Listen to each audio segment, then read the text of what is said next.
Welcome back to Triple Alpha Sports Talk. I'm Josh. This is Bryce, and that's Roy.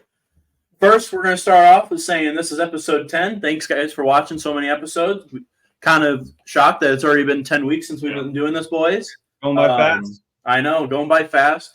First, we're going to start off with saying we thank you guys for watching. So if you're new here, hit the like button, subscribe, and comment. It helps us grow and tells us what you want to watch and what we should be doing for the future. Football's coming to an end. And baseball's going to start ramping up, but we're going to have some downtime here. So we're going to be looking into the comments to figure out what we want to do next. Yep. So we had NFL playoffs begin this week, so we're going to start with some NFL football, and that's going to lead us off into the first game of the week. The 5-seed Houston Texans, the 5-seed Cleveland Browns, go into Houston and play the 4-seed Houston Texans, and Houston wins 45-14. Roy, what were your takeaways from the first game of the week? I was actually surprised by how bad the Browns defense turned out to be. I really thought they would give it more of a game, but Texas came out and did exactly what they were supposed to do with that young team. CJ Stroud came out and just threw the ball really well to Nico Collins and just did what they were supposed to do. That's Houston came out ready to play. That home crowd really got behind them pretty good, I felt, but the Browns, what got them in trouble, they got down early and they had to rely on Joe Flacco. And nothing against Joe Flacco. He was a great quarterback in the past, but he's too old and not ready. I mean, he can't do that all on his own. Not enough weapons around him to get the ball to people. And Cleveland just didn't have enough to compete with that young team with Texas. Bryce, what did you take away from this game? We all picked the Browns, but you did say you thought the Texans could go in and could say it. This is why I wanted the Texans to beat the Colts, because I thought the Texans were the most exciting team, the most exciting young team that I thought could win a playoff game. And that's what they did. They came out, they beat up on an older team, and they just absolutely destroyed them. I mean, it wasn't even like a good game to watch. This is the type of thing that you see whenever you see dynasties starting to be built. They have a bunch of young players who they're not going to have to pay for a few years, who are already getting themselves into the playoffs. I mean, if you grow on that for 2-3 years, you're looking at Super Bowl, like the Chiefs. Like, you see dynasties getting built off these teams that build around their young players.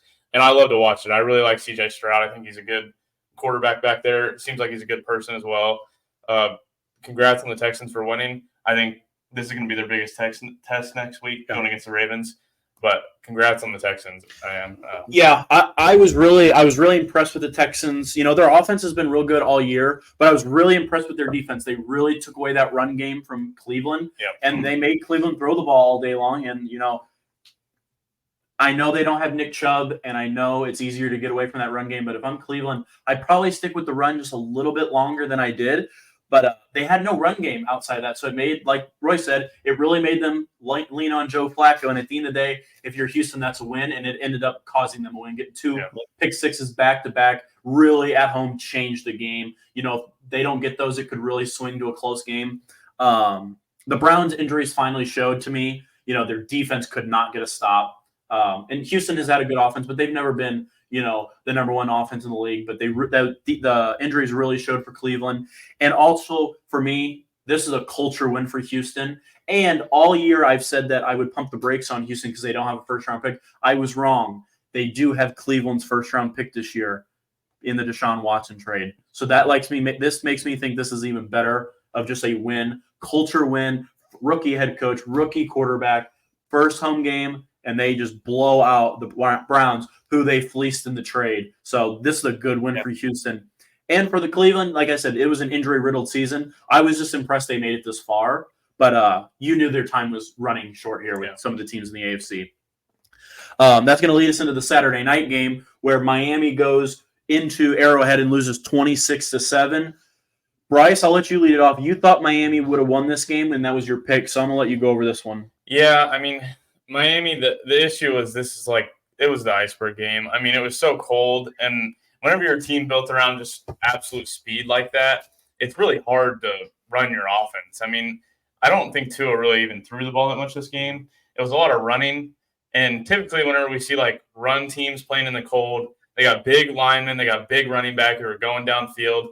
The Dolphins just don't have that. I mean, they're small all the way around, but they're a speed offense, which I love to watch, but it doesn't work in the cold. So moving into the future where they're going to be playing on playoffs, if they don't get a home seed at Miami, it looks bad for them. I mean, Tua can't play in the cold at all. He's not from a cold area. He went to Alabama, and now he plays in Miami. The guy's never played in the cold, and you just absolutely can't, train for that unless you go live there and play there every day. Yeah. But props to the Chiefs. I thought their defense stepped up a lot, and I still don't see their offense clicking that well. I thought that their offense played better than it has in the past month, but I think they still have a little bit to go if they're wanting to go back-to-back Super Bowl years. So, I mean, I don't see the Chiefs winning another game, in my opinion. I thought the weather really helped them, but I thought Miami was a better team still. So props to the Chiefs for coming out on top in a cold game like that. Roy, what are your takeaways from the Chiefs game? Well, I mean, the cold hurt Miami, but I also think the Chiefs defense came to play, and that defense was legit. I mean, they made it tough on Tua all day. I mean, he threw 39 times. It's hard to throw the ball when it's that cold, but I mean, that defense was all over the place. And I mean, Chris Jones up there, or whatever, they played really well, and that defense came to play. I agree that the Chiefs offense still is struggling, but I mean, in that weather, I think the offense is going to struggle. But hey, Patrick Mahomes made plays when it needed to be played, when it needed to be done, and that's what's going to save them. And maybe next week. But that defense kept him in the game and won that game for him. And the offense made enough plays to score, and that's what you need in playoffs. So give hats off to Andy Reid and his frozen mustache. And Tua didn't play well in this game. It's cold, and like Bryce said, you cannot train for that. You cannot train in Miami to play in that kind of weather. It's just physically impossible. But after Tua's head injuries last season, they made an effort to make sure he did not get hit. And if he ran, it was a very slim chance that he would run, but he's getting down before anyone even got near. And the way that they are protecting Tua, it hurts them in a must-win game like this in the playoffs, in my opinion, because if he doesn't have that open receiver, he's really just getting rid of the ball, and he's not making that extra effort to run like you see Patrick Mahomes does or Josh Allen do when the game's on the line and it's a 3rd and 5, and he rushes for 5 yards to get the first down, and he lays his body on the line. Tua, the way they've designed this offense is to protect him, and I feel like that hurt them in this game. And in Miami, to go with that, they had no run game at all. Achane, Mostert. I mean, Mostert led the NFL in touchdowns this year, but they just had no run game against this defense. And like Roy said, it's impossible to pass in this kind of weather 40-plus times and win a football game. And for me, the Chiefs, like Bryce said, the Chiefs' offense did look good. They still struggled a little bit. They're definitely not firing on all cylinders. But something that came out to me was they got into the red zone 6 times. They finished with 4 field goals and 2 touchdowns. That's really not a recipe for success in tight ball games. You need touchdowns, not field goals. And against Miami, it didn't seem to matter. And if your defense plays as well as it did, it won't matter. Field goals are going to win. But I feel like if they get into a shootout with Buffalo or Baltimore or somebody later, those field goals could really come back to hurt them. But to me, the issue with the red zone is we don't see Travis Kelce being the dominant touchdown catcher that we've seen in the past few years that have made him one of the all-time greats. He looks slow. Like, he doesn't – and it makes me think, Jason Kelce just announced his retirement. Like, maybe they just don't want to do this anymore. He's not as old as Jason is, but he's at a different position where maybe he uses his body more. But it doesn't seem like either one of the Kelce boys really were wanting to play a lot this year. Yeah, no, Travis is getting bumped and hit, and when they rise, they're keeping because you still got bad receivers on outside of Travis or Kelce, so they could double team. They were chipping them. I mean, they're in that cold weather when you're getting hit constantly, chipped. You're not going to get open. But I mean, I will agree he's slower. I just think there's a lot else going on besides him getting the ball. But I think that the Chiefs, if they need a play, they can get it to them if they want to force something. Yeah. And then in a big game, like if they need to, I think they still will try to go to Travis Kelce. Yeah, I do agree with you, Roy, that he's getting bumped. And like you said, the receivers, every year other than this year, they've always had receivers who would at least catch the ball, if they're open. They might not be the fastest since they lost Tyreek Hill, but they had receivers who were comparable. Like Juju Smith-Schuster played well for them last season, especially down the playoff stretch. I just feel like they don't have that guy outside of Rice. Rice played very good against Miami. So maybe that's the leap they need, because they've been able to double and triple team Kelsey this year, I think, because they're not afraid of anyone else beating them. But with Rice stepping up like he did in Miami, I mean, I know the Chiefs don't look as good as they have been in the past, but, man, I'm telling you, it's still not a team I want to play, because they know how to get it done in January. Yeah. Yep. That's going to take us into Sunday, where we had really the only real shocker of the week. Packers go into Arlington and just blast the Cowboys 48-32. I'm going to go last here because I want to let everybody else speak, because I'm going to rant for about 10 minutes. So, Roy, go ahead and talk about what you saw. Dallas's defense let your fans down. Your defense did not show up. I mean, in the playoffs, you got to have a defense, and you and your defense couldn't stop Jordan Love, who had a great game. I mean, they ran the ball well. I mean, Aaron Jones ran the ball 120, 118 yards.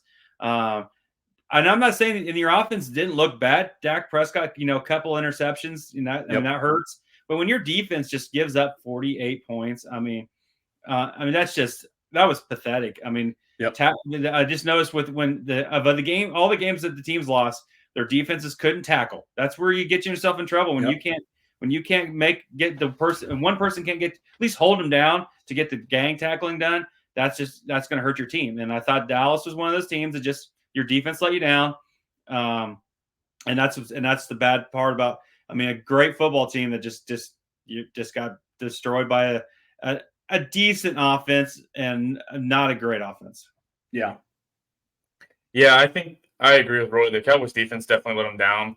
But the Packers coaching staff, they're probably the best coaching staff in the league. And I hate to say that as a Bears fan. They don't have a single Pro Bowler on that offensive side, which is crazy, because I think Aaron Jones might be the most underrated rusher in the entire league. I mean, the guy doesn't go down. He runs and nobody can tackle him. He's always getting extra effort first downs, and it's super frustrating to watch as a Bears fan, happening every week.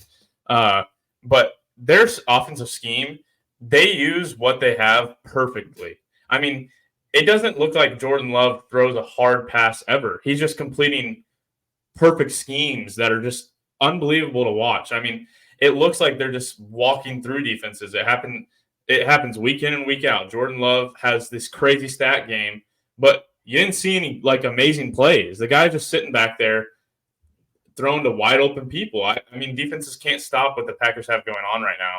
But to the Cowboys, burning Dak jerseys is crazy. I mean, I've been seeing that all week. He was an MVP candidate half the year, and he put up 400 yards and then 32 points. I don't care if you call it junk time. That's hard to do. Scoring 32 points should win you a playoff game, especially against a team like the Packers with no Pro Bowlers. The defense just literally wasn't there. I thought that was going to be the difference, is that they have good secondary defense, and I thought maybe their tackling could help, but they didn't tackle anybody, and they just allowed anybody to catch the ball that whoever wanted to. So. Yeah. I pride myself on not being a biased Cowboys fan. I do. Obviously, they're my favorite team. You're going to show, your portion of bias in that regard. I'll give it to the Packers. Hats off. They outcoached Dallas 100%. Every skilled position, special teams, coaching staff, they were outcoaching everything.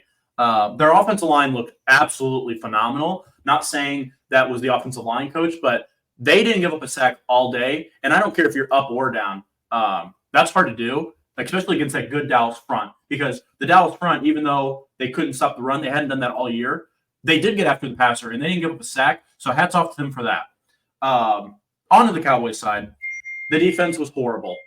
You were playing man-to-man all season long, and every third down in the first quarter before the game got out of hand, they went into a zone coverage, and Romeo Doubs was running across the middle of the field, 30 yards downfield, wide open every play. Why they went to zone on every key third down in the first quarter was beyond me. Receivers wide open all day long for Packers. I mean, Jordan Love didn't have a hard throw all day. I mean, you could have thrown Bryce out there, and he was at least going to throw it into the general area and they were going to make a reception. There was no coverage. They were confused on everything. They couldn't stop the run, but they couldn't do that all year long. So I don't really put too much weight into that. Aaron Jones' stat line looks really good. He had a couple long ones and 3 goal line touchdowns, but I don't even think it was the running that blew. It was just the pass game that was so shocking. For the Cowboys offense, they did put up 32 points, but it was all in crap time. They didn't score a point until the first half ended. Their entire offense was off schedule the entire first half. You could see it throwing to CeeDee Lamb. They're just off the click. Dak's first read, every play was covered, and it made him go to check 2, check 3, and they couldn't get anything going. Which hats off to the Packers defense. You know, they're bottom 10 defense in my opinion, especially up the middle. That they were the 32nd ranked pass coverage defense up the middle. CeeDee Lamb didn't get a target up the middle other than one play on a third down first drive. After that, it was all on the outside. It was just beyond me. And for the Cowboys, this was your easiest road to a Super Bowl in a long time. You could have taken care of Green Bay. You got Detroit is who you would have played at home again, who you've already played at home 2 weeks ago. And then you would have had a dogfight against the Niners. You probably would have lost, but it's a 50-50 game, you know? Who cares? Yeah. It's just an abysmal performance. They got out-coached, and nothing pisses me off more than that. I don't care that Dak didn't play good the first half. It doesn't matter. You gave up 48 points. They weren't scoring 50. I mean, they just weren't. It's time for a shakeup somewhere. Not saying it has to be the coaching staff. I like Mike McCarthy. I think he's coached well, especially in the regular season. But to get out-coached that bad by Matt LaFleur here, something has to change. Either coaching staff, player personnel. Dan Quinn's long gone, even though he's done great things in Dallas. He's long gone. I'm not saying I have the idea. What do you have to say, Roy? You need a GM. I mean, Jerry Jones is past. That's not happening. So it doesn't matter if we want that or not. That won't happen. Yeah. I'm just ranting at this point. Hats off to the Packers, though. You know, kick the shit out of Dallas. They deserve that win. I hope they get their ass kicked by the 49ers, and no pun intended. But I'm going to move on because I'm going to sit here all day and just talk about it. But that's going to take us into was definitely a game of the week. Rams go into Detroit, the Matthew Stafford return, and the Rams lose 23-24. I'll start with you, Roy. What did you take from this game? Well, I got to say, Lions defense, bend, don't break. I mean, that's the key. You made the Rams kick field goals. That's what won the ball game. Rams moved up and down the field. I mean, I felt like they didn't have a problem moving down the field. And when we're not giving red zone touchdowns and making them kick field goals. That's what saved the game. Your defense just did enough to keep the lead, to keep the win. And then your offense, I felt like they ran the ball well. And Jared Goff did the little things. He didn't make anything. He didn't try to do anything overly exciting. He just made the little plays. That's the winning success there for Detroit. If you want to keep going, you can't make Jared Goff win that ball game. You've got to just make him manage the ball game, and then have your defense hopefully just continue to do what it was doing, because they did. I thought the defense did a great job of just kept hitting Matthew Stafford, just making sure they were in his face all the time. Got to him a couple times, and he got hurt. He got banged up pretty good, hitting his hand. Yeah. So they did a good job of. I mean, they gave up yardage, but hey, that's what you can win ball games by making them kick field goals, and that's what Detroit did. And hats off to their first win in 30 years or whatever it is. So good job by them, and happy for them. Yeah, Lions won this. They played old school NFC North football, run the ball, play good defense, and that's their key to success. If I still see the issue with the Lions is if you're giving up 1 or 2 red zone touchdowns, you're not scoring enough points in a short game like that to beat these high explosive teams. Like the Rams, they moved the ball perfectly fine. It didn't really look they had much issue. I mean, Puka Nacua was open whenever he wanted. Yep. I felt like Cooper Kupp could get the ball about whenever he wanted as well. They just couldn't. They didn't have any red zone scoring because I don't think that the Rams run game is quite as good as what some people hype it up to be. I think they have a little bit of issues there. But the Lions they played great. Great like old school football. And if you let them play their game, they're going to win. I mean, they'll beat any team in the league if you play their game, a close game where they're going to run the clock down and just play good defense. So the key to success to beating the Lions is scoring early, and they just didn't do that. You got to make Jared Goff start to be the one that's got to win the ball game and not letting their two premier running backs just run it down your throat all game, Yeah. Yeah, I agree with you, Roy, 100%. The defense bend but not break. The defense did its job. They didn't play perfect, but they did not give up the touchdowns, and it kept them in the game and let them still run the ball like they like to. I thought it was a great game plan from Detroit. Yeah. It's the same game plan they do. They run the ball well, they take their play action shots, and they throw it to Amon-Ra St. Brown because he's open every play. The running backs shine for Detroit, 1 touchdown each. They both looked really good. And I thought the biggest thing was Goff didn't make any mistakes. When he doesn't turn the ball over, they play well, and they usually are right there at the end. This game meant a lot to Goff, you could tell. He wanted that revenge game. I didn't see that on the Rams side. I felt like the Rams were just playing football. The noise didn't really affect Matthew Stafford. But when I watched the Lions play, you could just tell the Lions wanted it just a little bit more. On every play, it just felt like. And for the Rams, like Bryce said, Puka Nacua, it was Puka Nacua's show. Where is Cooper Kupp? He didn't even have, 30, 40 yards receiving? To me, when Cooper Kupp, before Puka Nacua got there, it was Cooper Kupp show. One-man offense. It felt like he got the ball every play. Now I feel like they've done it. They've rotated it into Puka Nacua, which is fine.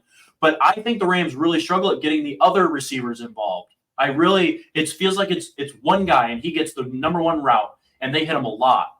But what if that's covered? Then what? I just feel like that's where they kind of struggle, and that's really what would make that offense explode. And for the Lions, you just got to be happy for them. I know I'm not a Lions fan. Bryce hates the Lions, but it's been a long time for that organization, and you have to be happy for them, and they deserve that win that Sunday night. So good for the Lions, and happy for Dan Campbell because he's a cool guy, not going to lie. That's going to take us into Monday, where we had the frozen tundra where the game was postponed on Sunday into Monday. Pittsburgh goes into Buffalo and loses 17-31. I'll go first on this one. The Bills took care of business. This should not have been a close game. It really wasn't. The Steelers actually hung around there longer than I thought. But this was not a game, really. Allen looked good, as he should have. Without T.J. Watt playing, he didn't have that much of a pass rush into him. He ran the ball. What an unbelievable run for a touchdown. But I don't have a lot in this game because it went exactly how it was supposed to. And for me, on the other side, for Pittsburgh, I'm very confused on the route that they're going. Mike Tomlin doesn't have losing seasons. He's almost in the playoffs or in the playoffs every single season. And yet they make the playoffs and they're on to their third-string quarterback in Mason Rudolph. Mason Rudolph has been there for 5 years or so. You know what you have in Mason Rudolph. He was not going to win you this football game. Kenny Pickett might not have either. But to me, that's a better chance than Mason Rudolph. I'm just kind of confused on are they done with Kenny Pickett now because he's healthy? He could have played. Just a lot of questions there. And I don't really understand the way that they're trying to go with this organization. But hats off to Buffalo for taking care of business. To me, Buffalo I see them as probably the second Super Bowl favorite in my opinion. I think that their offense is unbelievably good because Josh Allen he's the best quarterback in the league. I hate to say it. He is better than Patrick Mahomes right now. And I'll debate that with anybody. He is a one-man offense. The guy's got 30 passing touchdowns in his playoff career already in 4 years or something like that. The guy's unbelievable. But then on the Steelers side, your coaching is fine. You just don't have a quarterback over there. Your defense plays good. They didn't have T.J. Watt, right, in this game? He was out. Imagine they had T.J. Watt and they had a good quarterback. That's a good team, and that's somebody that you can have next year play. I saw so many Steelers fans talking about how they hung around in their game more than all these other teams. It wasn't a good game. They were getting their ass kicked. They suck with Mason Rudolph back there. But to me, that looks like promise for next year because this is somewhere Kirk O'Chains could go. Oh, yeah. You're a good team if you get Kirk Cousins next year. You could trade up in the draft, somebody like that. Sign a veteran quarterback. That's a team that's ready to win, in my opinion. So next year, I feel like they have something to look forward to, but props to the Bills. They're probably my second favorite team in the league, and I love watching Josh Allen play. The guy's an animal. I agree. Josh Allen played he played out of his mind. I mean, he he ran the ball, threw the ball well in a bad weathered. I mean, that's hard to do the way he played. And I don't think it was close. The score, 31-17. It really wasn't that close. Buffalo's defense kind of made mistakes there. Middle between the second, third quarters that kind of let Steelers have the ball, and just some bad coaching things that I thought that Buffalo did in the middle quarters to kind of let Pittsburgh stay in it. But other than that, Pittsburgh, give Mike Tomlin credit. I mean, that guy, doesn't matter who he has, bad players, good players, he wins. And he does not have a quarterback. I don't think he has the right personnel on defense or offense to play the way he wants to. I think Jaylen Warren and Najee Harris are decent running backs, but they need some more explosiveness out of some of their key players and their quarterback situation. I think Kenny Pickett, I don't know. I don't know what they're going to do at quarterback. I think the reason they tried Mason Rudolph was basically this. This is his last hurrah with them. And I think they were just saying, hey, let's see what he's got. Because I don't think they knew they were going to win this game. Because there was just no way, even with Kenny Pickett, I don't think they could have won. And they're not one of them that's going to spend a lot of money on a quarterback for like Kirk Cousins or somebody like that. They're going to try to draft and develop, because that's what the Pittsburgh does. They like to draft and develop. That's who they are.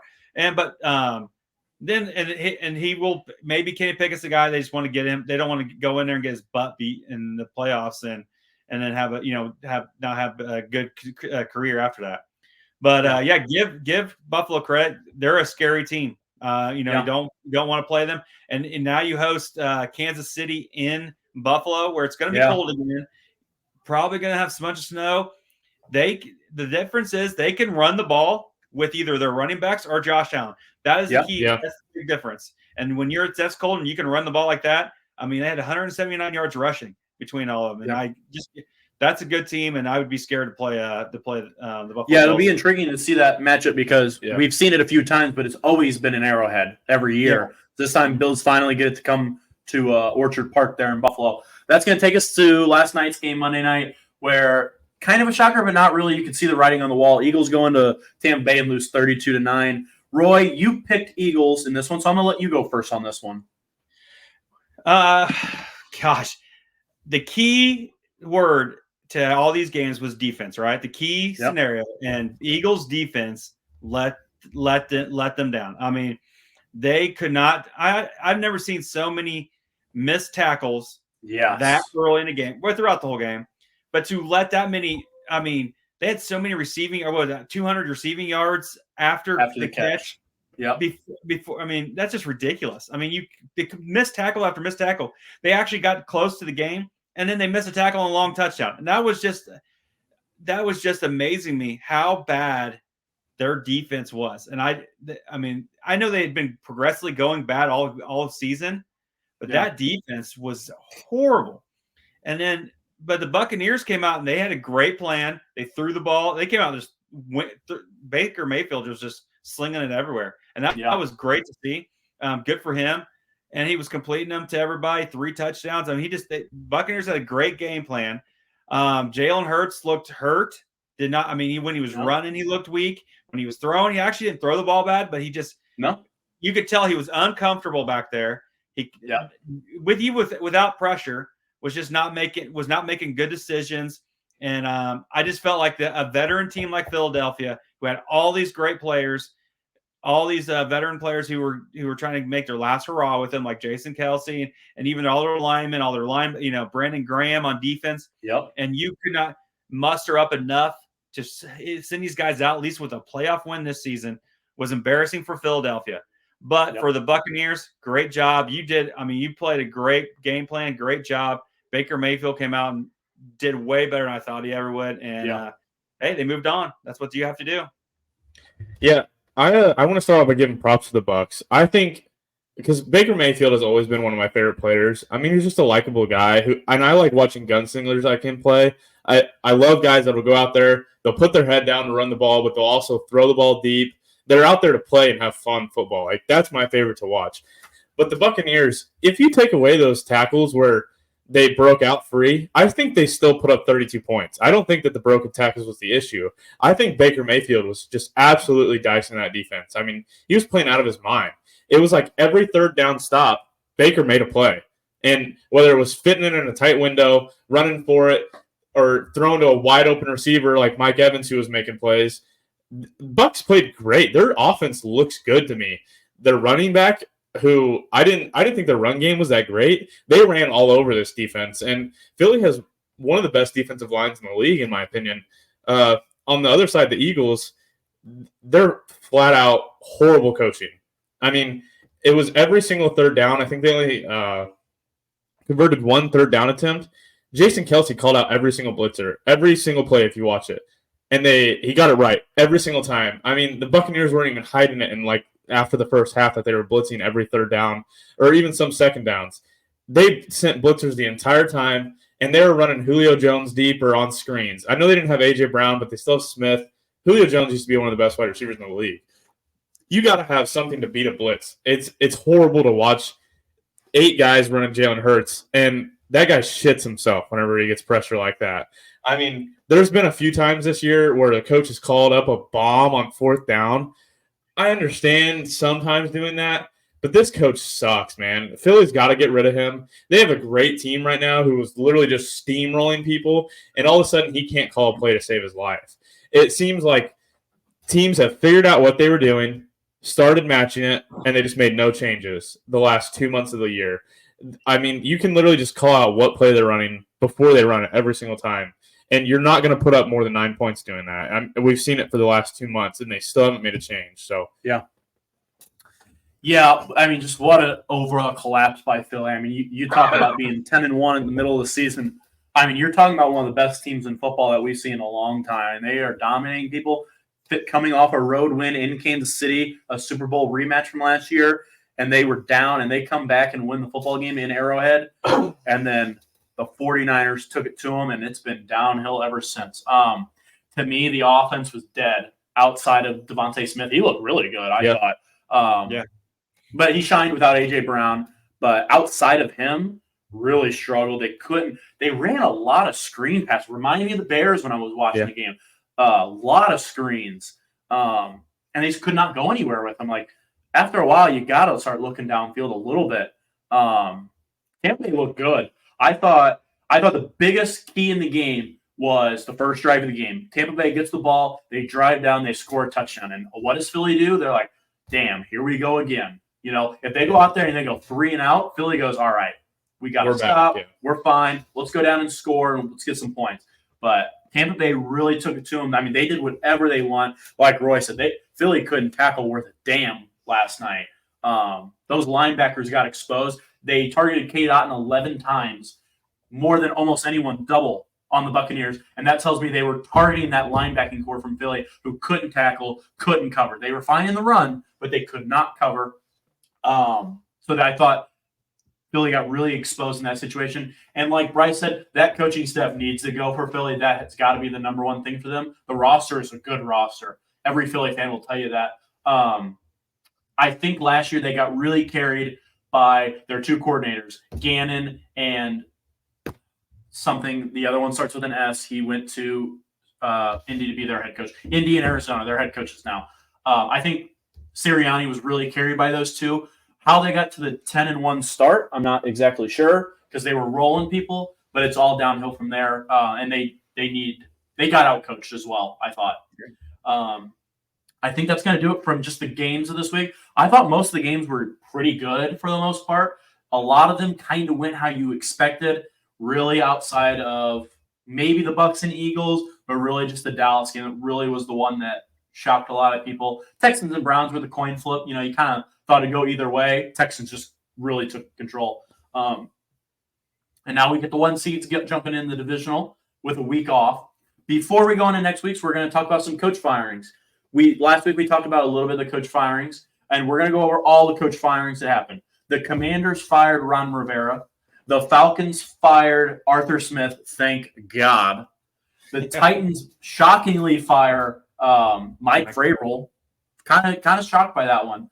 Probably the shocker of them all was Seattle firing or mutually parting, however you want to take it. Pete Carroll, I don't think anyone saw that one coming at all. No. Panthers fire their head coach in the middle of the season. Raiders fire Josh McDaniels mid-season, and the Chargers fire Brandon Staley mid-season. And then you also got the Patriots. Oh, and the Patriots mutually parting with Bill Belichick. That is true. Those are the ones that have already happened. Are the Cowboys next? Are the Philadelphia Eagles? I don't say Phillies. Philadelphia Eagles next. Those are wait to be seen. But we're just going to go with the teams that we do know for sure. And I'm going to open the floor to anyone. If any of those things you're surprised at, maybe you didn't think should have happened, maybe like a Pete Carroll situation, or maybe you're okay with it. So, Bryce, I'll let you go first. Did anything shock you, or is there anything you want to talk about for potential fits? To me, it really shocked me that the two that shocked me were the Pete Carroll, because he's been a staple at Seattle for so long. I mean, he won him a Super Bowl. And then Bill Belichick. I mean, everybody knew that the Patriots are horrible right now, but a guy that coached arguably the best teams ever in NFL, that's hard to fire, man. Why do you not keep him on the roster somewhere? Maybe not the head coach, defensive coordinator, something. That's crazy, because those two players, those two coaches right there, I feel like they could still coach somewhere next year and probably will. That's a lethal weapon you're giving to another team right there. Yeah. It pisses me off that the Bears didn't fire their entire coaching staff, because this is probably the best year in NFL history to do it. I mean, the amount of coaches that are on the market and some of the college coaches that are coming up, this is the best year to hire a new coach if you're looking for one. Just to clarify, the Patriots mutually parted with Bill Belichick ending their contract, and so he is a free agent, free to sign elsewhere. He is not going to have to be in a trade. They mutually agreed that if he wanted to go somewhere, he deserves the right and not have to give up compensation. So that one's a little different than what we thought a week ago. Yeah, I think that the most perfect fit for Bill Belichick is the Cowboys. If they fire him, I know the Cowboys are America's team, but for a long time, in my opinion, it was the Patriots. And there's no better fit for Bill Belichick to go to the Cowboys and turn them into the Super Bowl dynasty that the Cowboys want to be. Roy, how about you? Anything shocking? Any fits that you like? Anything you want to talk about in this? Well, to me, you talk about Pete Carroll, you talk about Bill Belichick, you talk about some of these coaches. The one that surprised me was Mike Vrabel at Tennessee. Yes. My thing is, it's not the coaches. Some of these were coaching, but like Bill Belichick, Pete Carroll, Mike Vrabel, those guys aren't bad coaches. I think they're great coaches. Yeah. I think the problem is you're the GM, which in the Patriots' problem is Belichick's picking the players, helping pick the players come in here, because I think the lack of talent on each one of those teams is what got them in trouble. And that's what I think is hurting. That's hurt like even the Raiders and teams like that. Your GMs are not giving you the tools to win, and that's where I think they got him in trouble. Is your GM, not the coaching staff. So I think that's where the owners or whoever made the mistake on who they should get rid of. Now Pete Carroll, he'd been there a while and he hadn't been winning. I mean, he's winning, but he's not like doing anything great in Seattle for the last few years. But he's still a good coach, and I think he'll bounce back somewhere. Bill Belichick's the one that gets me, because parting ways is, I understand, it's fine, but he likes control, and I don't know anybody on this list who will give him control. And that's he interviewed at Atlanta, but maybe Atlanta's decided that they're going to do that. You're giving away a lot of control away when you have a guy like Bill Belichick. The Commanders, I think like the Commanders, the Titans, those Panthers, I think they're looking for a young, hot flash offensive coordinator or somebody. I think that's who they're going with, because I think their rosters aren't ready to win yet. And I think that's why they're going with those younger names, trying to see if they can get somebody like like some of the other teams. Now you say the Cowboys, I don't know how you can get away from Mike McCarthy, because I'd say he's not fired yet. So technically the job is not open. Yeah, I just don't see how that would happen, because your GM, I mean, Jerry Jones is just not is not doing what he needs to. And if Bill Belichick came into Dallas, he would be the coach, and that would be it. Yeah, and that would be it. Now I don't think that, and that's what hurt between Jimmy Johnson and Jerry Jones and Barry Switzer, and I mean, you got one control, you can't have it.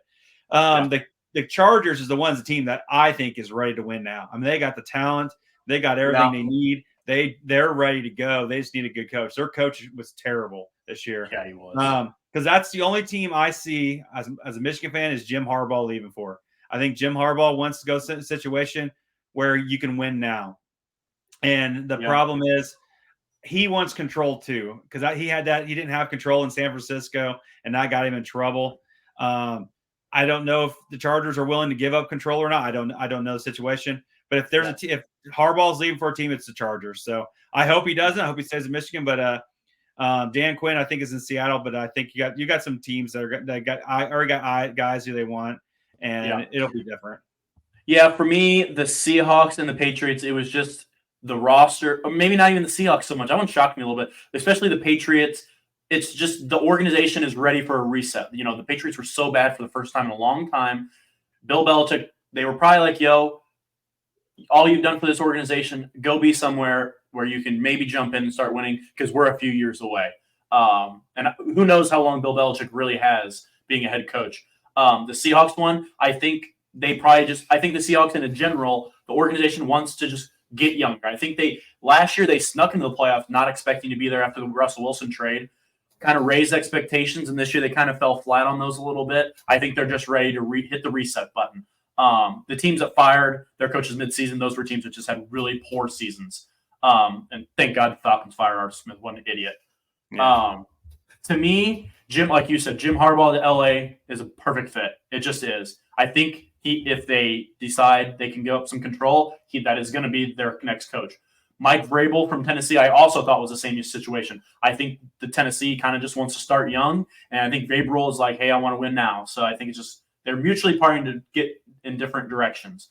The one I think that fits well is I do like Bill Belichick to Atlanta because Atlanta's had top 8 picks the last 3 or 4 years.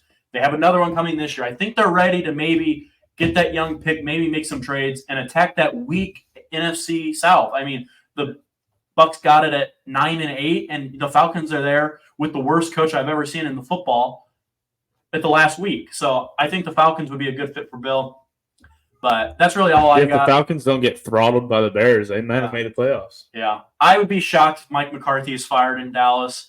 They need a shakeup. If that's the shakeup, then I understand. He's done great during the regular season, so I'd be shocked. But if he is fired, the only person I would want is Bill Belichick or Mike Vrabel, because they're going to come and say, this shit sucks, boys. Guess what? You're terrible. And they're going to go in there and just piss people off. And I wouldn't like Pete Carroll. Pete Carroll ain't leaving. They said Pete Carroll's going to go into the Seahawks owner in the GMs and all those things. So it doesn't look like he's going to leave the organization, just not be their coach. Okay, that's going to take us into our picks of next week. And before we do that, we're going to jump into our picks from this week. And for the third straight week, I came out ahead in first place. I went 4-2, missing the Cowboys and the Browns game. Roy was in second at 3-3, and Bryce had the worst week at 2-4. So that jumps to our overall. Me and Roy are tied in first place at 76-52, and Bryce is 2 games back at 74-54. So I need a big week. I have been on a run right here, chasing Roy down each week slowly and steady. I finally got it tied. We only got 4 games this week, so yeah, I can tell you I'm going for 4 for 4 this week. You only have 7 games left. 4 this week, 2 next week, and 1 for the Super Bowl. So you only got 7 games left. So it's coming down to the wire. And the graphics are going to be right here for both of those. So that'll take us into our picks of the week. Saturday, 4-seed Texans are going into Baltimore to face the 1-seed Ravens. Roy, who you got? Ravens, not even hands down. Okay. Yeah, I've been talking up the Texans all year, but give me the Ravens. I said last week I probably would have picked the Ravens to lose first round, but I went and did some research. The Texans have not played well in outdoor stadiums this year. They've played well in indoor stadiums because that offense can play. Give me the Ravens, but I think it's closer than most people think. Saturday night, 7-seed Packers go to the 1-seed 49ers. 49ers by 40. I'm just kidding. Give me the Niners, though. Yeah, also give me the Niners. I think the Packers' little stint is going to be over. Oh, and I think Niners by at least 2 touchdowns. Yep. That takes us into Sunday, where we do have some 2 good games on Sunday because not the 1 seeds are playing. The 4 seed Bucks will go into Detroit and play the Lions. Bryce, who you got in this one? Give me the upset. I think Baker Mania is going to come out, and they're just going to put points on, and the Lions aren't going to be able to run the ball like they want to, and Jared Goff's going to start making those mistakes. Yep. Roy? I'm going to go Lions. I think the Lions at home will just do it, and I think their defense will do just enough to win. I'm also going to go with the Lions. I think Jared Goff in home will not make the mistakes in Detroit, and I have a feeling Baker might make 1 or 2 mistakes being Baker. Give me the Lions in a very close game, and probably the game of the week Sunday. The 3-seeded Chiefs do finally go to Buffalo instead of Arrowhead, and they'll play in Buffalo to face the Bills 2 seed. Bryce, who are you taking in this one? Give me the Bills. I don't care how good their defense is. Josh Allen is playing out of his mind. He's going to put up points on that Chiefs defense, and their offense isn't clicking like it should be. So, Roy, who you got? I think this will be a good game. I think it'll be close, and I am going to go with the Bills at home. I am going to go with the Chiefs. I just think that Chiefs defense can slow down Josh Allen. What's that? You just gotta get one opposite, right? Just this one, but I do think the Chiefs are going to win this game. That defense played really well. I think they can slow down Buffalo enough, and I just, at the end of the day, think Mahomes will make the play against Josh Allen in this game. I just do. But this is going to be a great game, hopefully. That's going to do it for our NFL segment. That's going to take us into MLB, where we only really had 1 signing, and it's going to be Marcus Stroman of the Yankees on a 2-year, $37 million deal. And I looked this up for you, Roy. 3rd-year vested option. It will be a club option, not a player, for the 3rd year if in 2025, so this has nothing to do with this upcoming season, if in 2025 Stroman pitches 140 innings, he gets an $18 million club option.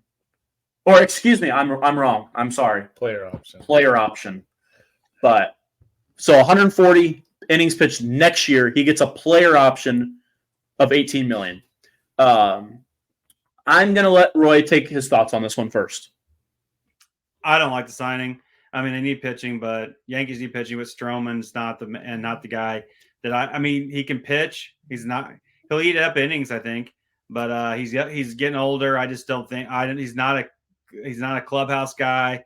I just think I'm not a fan of this. I think they need a better number 2, but this is about what the Yankees are trying to get. So yeah, I'm not surprised. Bryce, I'll let you go. You watched Stroman pitch the last few years. What do you think of the signing? I think that Stroman fits better with the Yankees than he would have if he came back to the Cubs, and I think that might be a reason that the Cubs didn't really go after him at all. He's had some injury issues, and I think that Stroman likes to be that 1 or 2, and I don't know if he was going to be that at the Cubs this year. I mean, Steele was a Cy Young winner, and we're probably going to sign another pitching prospect. We just signed that one from Imanaga from Japan. Yeah, from Japan. I think the Cubs are wanting to win, and a guy like Stroman who can't stay injury free and has those bad games, I think it might be just them trying to rebuild this clubhouse, especially with the new manager. So it makes me upset that they didn't even offer him anything because, he is a good player and he was our ace. So you feel like he should get an offer, but them not even offering, it just kind of hurts a little bit, because he was a good player for the Cubs and he seemed to like the atmosphere and that old school Wrigley baseball, so. Okay. All right. Sounds good. All right.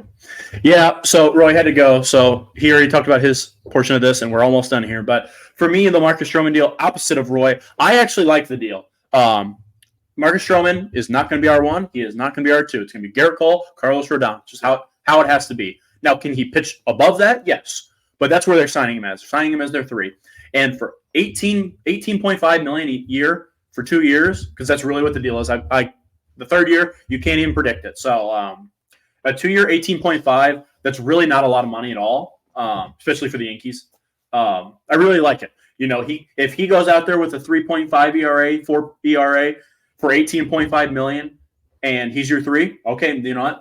That's what he is. And if you get anything more, great. If you get anything less, guess what? He's your 3, and it's a 2-year deal. You can kind of scrap it. I really like the signing. It really has to do with the money and the years. The one thing I do like about Stroman is he does have that edge factor. He will go out there and he will talk shit. And I'll tell you what, the New York Yankees need that because they're America's evil empire, and they have a lot of likable players. Aaron Judge, Anthony Rizzo, Anthony Volpe, young guys. They have a lot of guys who they do not scare you in that regard of their attitude. Maybe their play does, but not their attitude. And the Yankees need a few of those guys in the clubhouse because it will really fire some people up, especially late in October. So I like the signing.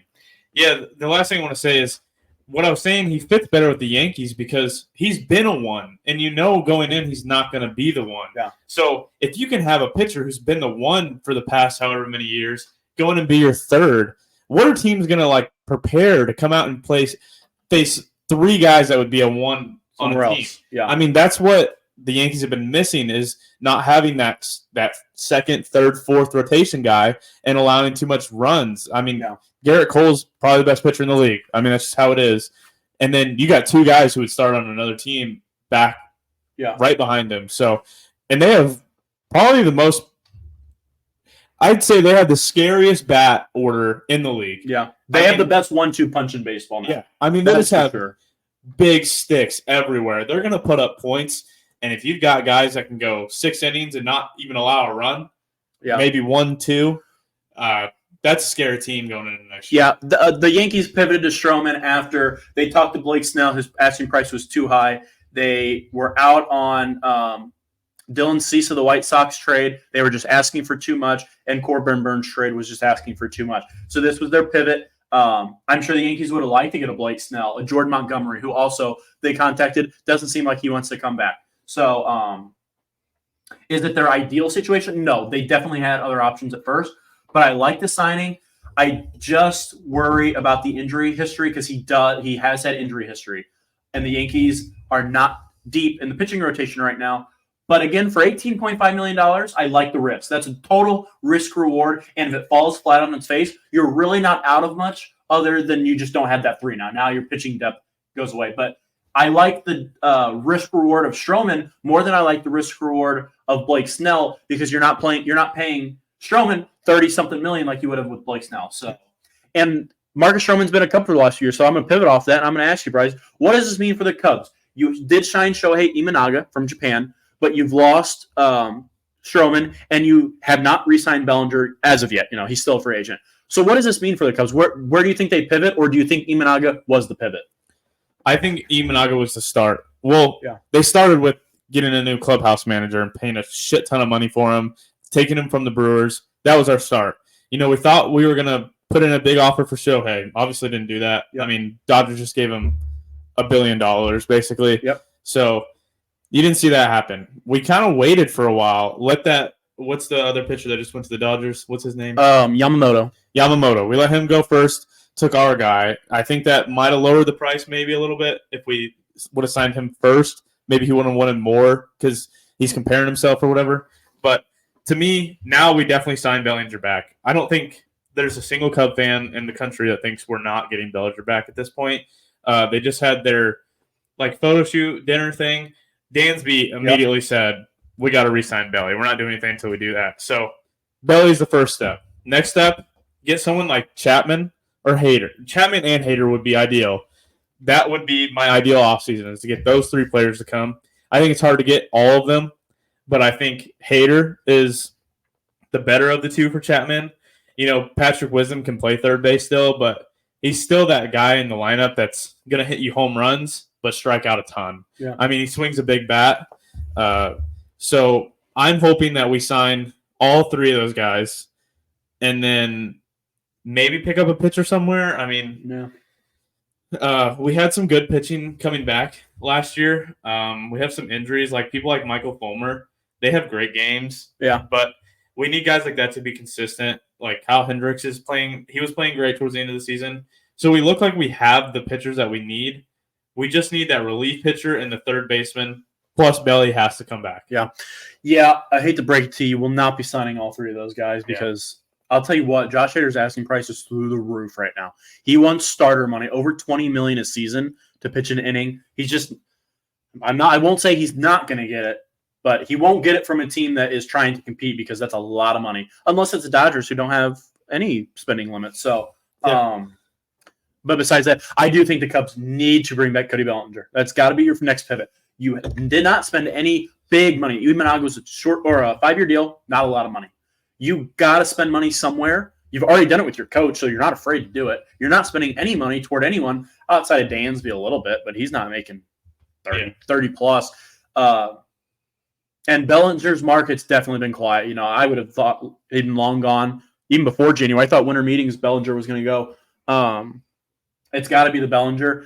Outside of that, that's if the Cubs are going to spend on Bellinger, because he's going to ask for quite a bit of money. He has Scott Boras as his agent. That's how it works. Outside of that, you know, small names, piece it together, maybe make a deadline deal in the season. But I think Bellinger has to be the pivot. Yeah. And I think other than maybe a small name, they are done with the pitching staff. The starting rotation, let's say. Yeah. That's going to take us to if you want to do any changes on your free agent. We all missed on Stroman. I believe I already deleted it. I believe we all had the Cubs. Could be wrong, but I know we all missed because I looked. I know that I'm going to make one, and it's going to be for Jordan Montgomery. I am going to take Roy's advice, I think. I am going to have Jordan Montgomery going back to Texas for mine. So that is going to be my only change. The rest, I'm going to sit. I don't think Josh Hader is a Yankee, but I'm not going to adjust my thing quite yet. But we all missed on Stroman. Is there any changes you would like to make to yours, Bryce? I think I want to stay where I'm at. Okay. And again, this is just for a week. You know, you can always do it next week. Yeah. But that's the only one that I wanted to get changed. I really should change Bellinger to the Cubs because I think it's where he's going to end up. But I'm not going to do it just in case. Not yet. Maybe if I hear some rumblings. So we've been doing Josh's advice, Bryce's facts, and Roy's old man wisdom. We are going to be making a change. It's going to be Josh's lock of the week in the betting world. It's going to be Bryce playing a game, usually with me and Roy, but Roy had to dip out of here early. Yeah. Take his son to a basketball game. And then Roy's old man wisdom will continue to be Roy's old man wisdom because we know you love it. My lock of the week, I'm going to pull up my phone to make sure the line has not changed, but and these are my locks. These do not have to be a universal lock where you're going to bet $100 and win 20. You know, it's not going to work like that. This is what I am trusting and I believe. And every bet that we do that I say on this, I will be betting myself. So take it with you what you will. But to me, this is my lock of the week. And my lock of the week is going to go in the football world, the AFC divisional round. And the line has changed, so I'm glad I looked. I will be taking the Kansas City Chiefs +3 on the road, even if they don't win. I just feel like this is going to be one of those tight ball games where even a field goal wins it for Buffalo, you still push and you don't lose. So I'm going to make Kansas City +3 my lock of the week. Book it. Yeah, do not bet that. All right. We're going to move on to my game of the week.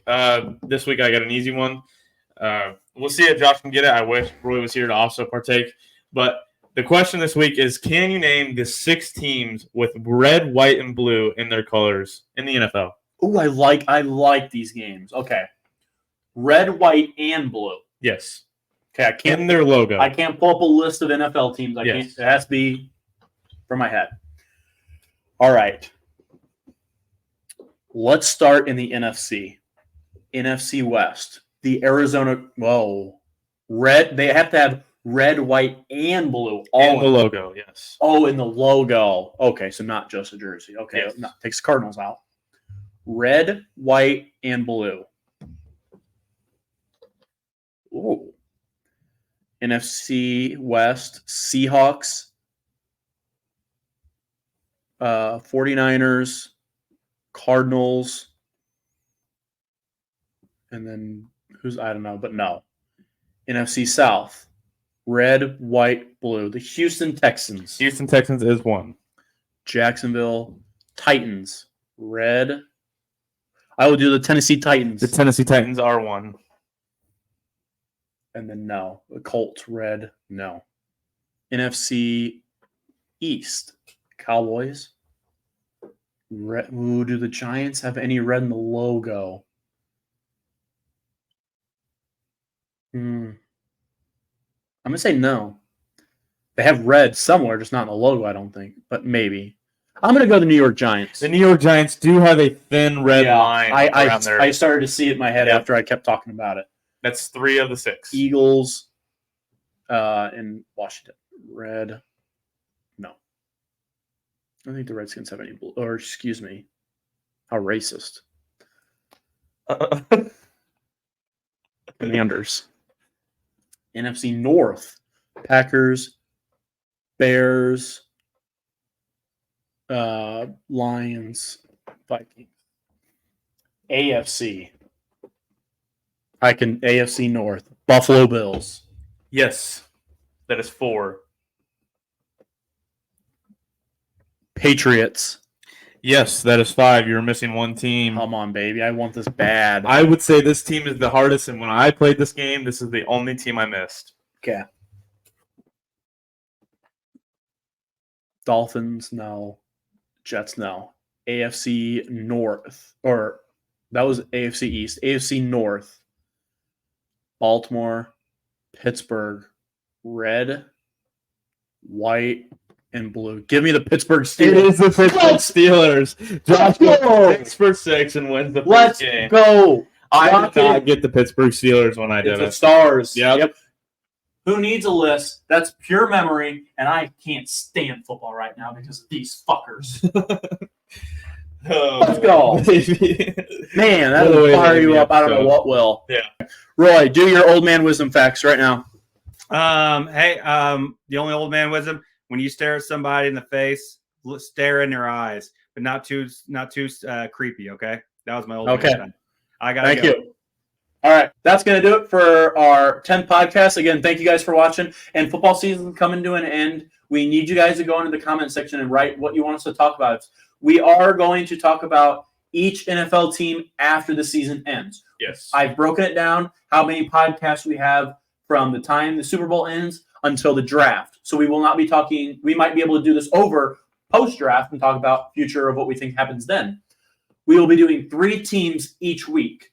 And we'll go from the number 1 pick all the way through. Now, teams that don't have a pick, we'll filter them in where they should. Like we're going to start with the Panthers as the first team because that's who really had the number 1, in that order. But we're going to go over 3 teams and we're going to review their season, any coaching changes, any trades that they've made, everything. We're going to break down the team very hard and we're going to say future things that we like, what we don't like, all those things. So we're going to be breaking teams down and we will have special guests on. If that we know someone with that team, we will have special guests on to talk about them as well. So some exciting news coming in that regard. And I think that's all we got this week. Yep. Yeah. So thanks for watching. Like, subscribe, and put in the comments. Peace. Thank you.